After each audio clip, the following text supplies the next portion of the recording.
अस्सलामुअलैकुम वरहमतुल्लाहि वबरकातुहू। नाजरीन, कैसे हैं आप सब? उम्मीद करता हूं कि आप सब खैरियत से होंगे। अल्लाह पाक आप सबको सलामत रखे, आप सब की सारी परेशानियों को दूर अता फरमाए। तो नाजरीन, आज का वीडियो आपके लिए ख़ास है। आज के वीडियो में मैं आपको वित्र की नमाज का मुकम्मल तरीका बताने वाला हूँ। जी हाँ, बहुत सारे हमारे इस्लामी भाई, इस्लामी बहनें वित्र की नमाज पढ़ती तो हैं लेकिन गलतियाँ करती हैं। हमारे इस्लामी भाई वित्र की नमाज़ पढ़ते हैं लेकिन गलतियां करते हैं। तो आज मैं आपको सही तरीका वित्र की नमाज का बताने वाला हूं। गुजारिश करता हूं कि वीडियो को एंड तक देखें और वीडियो अच्छा लगे तो वीडियो को शेयर करें और चैनल को ज़रूर सब्सक्राइब करें। आइए मैं आपको बताता हुआ चलूं कि वित्र की नमाज कब पढ़ा जाता है। तो इशा की नमाज जो 17 रकात है, इसी 17 रकात के अंदर जो है वित्र की भी नमाज 3 रकात है। जी हाँ, और हमारे इस्लामी भाई जो जमात से नमाज़ पढ़ते हैं तो क्या करते हैं आजकल ज़्यादातर लोग कि 4 रकात फ़र्ज़ नमाज़ पढ़ते हैं और घर चले जाते हैं, फिर कोई नमाज नहीं पढ़ते हैं। तो उनसे गुजारिश करता हूं कि कम से कम इशा में 9 रकात तो आप ज़रूर पढ़ें।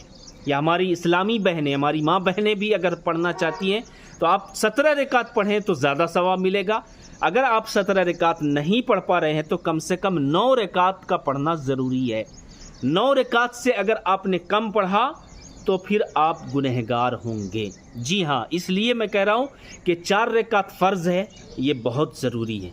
फिर 4 रकात के बाद जो 2 रकात सुन्नत है वो सुन्नत मुअक्कदा है, इसका भी अदा करना ज़रूरी है। सुन्नत मुअक्कदा का मतलब ये है कि हमारे नबी करीम सल्लल्लाहु अलैहि वसल्लम हमेशा पढ़ा करते थे, तो हमें भी चाहिए कि हमें भी पढ़ना चाहिए। तो 4 और 2 6 हो गए और 3 रकात वित्र वाजिब। तो 6 और 3 कितने हो गए? 9 रकात। तो 9 रकात अगर आपने पढ़ लिया तो आप गुनहगार नहीं होंगे, और अगर आपने 9 रकात से कम पढ़ा तो आप गुनहगार होंगे। तो नाजरीन, ज़रूर है कि आप मेरी बात को आपको समझ में आ गया होगा। अब आइए मैं आपको वित्र की नमाज का तरीका भी बता देता हूं कि वित्र की नमाज किस तरीके से पढ़ना है। तो वित्र की नियत किस तरीके से करेंगे? तो नियत दिल के इरादे का नाम है। ठीक है, आपने दिल में इरादा कर लिया है कि हम 3 रकात वित्र की नमाज पढ़ रहे हैं तो आपकी नियत हो जाएगी।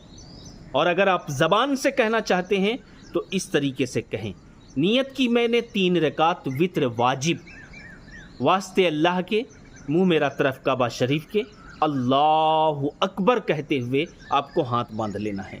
सना पढ़ना है।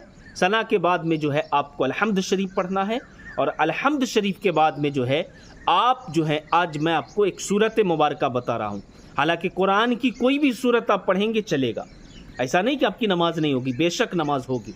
लेकिन पहली रकात में आपको इज़ा जाअ नसरुल्लाह यानी पूरी सूरत आपको पढ़ लेना है।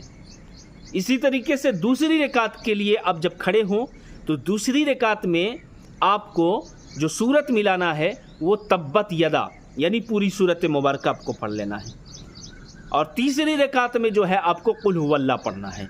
तो इस तरीके से आप इस तरतीब के साथ अगर आपने वित्र की नमाज पढ़ना शुरू कर दिया ना तो इंशाअल्लाह दांत के दर्द से, दांत में जो आपको दर्द होता है ना, उस दर्द को इस नमाज की बरकत से अल्लाह तबारक व तआला दूर फरमा देगा।